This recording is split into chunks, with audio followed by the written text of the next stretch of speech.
എനിക്ക് മനസ്സിലാവാത്തത് ഈ രാഹുൽ മാങ്കൂട്ടിനെ അറസ്റ്റ് ചെയ്യാൻ പോയപ്പോൾ ഇതിന് ഭയങ്കര സീക്രട്ട് ആയിട്ടുള്ള പ്ലാനിങ്ങും കാര്യങ്ങളൊക്കെ ആയിരുന്നു. അവിടെ അതായത് ഹോട്ടൽ ജീവനക്കാരുടെ ഫോണും കാര്യങ്ങളും എല്ലാം വാങ്ങിച്ചു വെച്ച് രാഹുലിന് ഒരു രീതിയിൽ ഇൻഫർമേഷൻ ചെല്ലാത്ത രീതിയിൽ വാങ്ങിച്ച് വെച്ചിട്ടാണ് ഇവർ അറസ്റ്റ് ചെയ്യാൻ വേണ്ടി പോയത്. അറസ്റ്റ് ചെയ്യുന്നത് അടക്കം വീഡിയോസ് പിടിച്ച് സോഷ്യൽ മീഡിയയിലേക്ക് കൊടുത്തിട്ടുണ്ട്. നമ്മൾ ഓർക്കണം, ആ സമയത്ത് ആകെയുള്ളത് പോലീസ് ഓഫീസേഴ്സ് മാത്രമാണ് ഉണ്ടായിരുന്നതെന്ന്.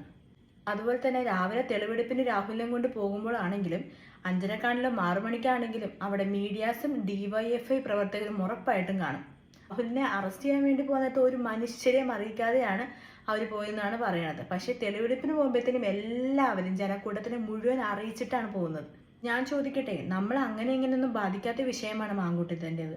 പക്ഷേ നമ്മളെ ബാധിച്ചേക്കുന്ന വിഷയം അയ്യപ്പന്റെ സ്വർണത്തിൻ്റെയാണ്. പക്ഷെ അന്നേരം ചീമുട്ട എറിയാനൊന്നും ആർക്കും കണ്ടിട്ടില്ല.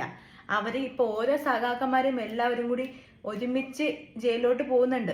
അവർക്കെതിരെ ഒരു ചീമുട്ട എറിയാനോ ഒന്നിനും ആളിവിടെ ഇല്ല. പക്ഷെ ഈ മാങ്കൂട്ടത്തിന്റെ ഈ പ്രശ്നത്തിന് ചീമുട്ടയും ട്രോഫിയും എല്ലാ രീതിയിലും മാർപ്പും വിളിയും എന്തൊക്കെയാണ്.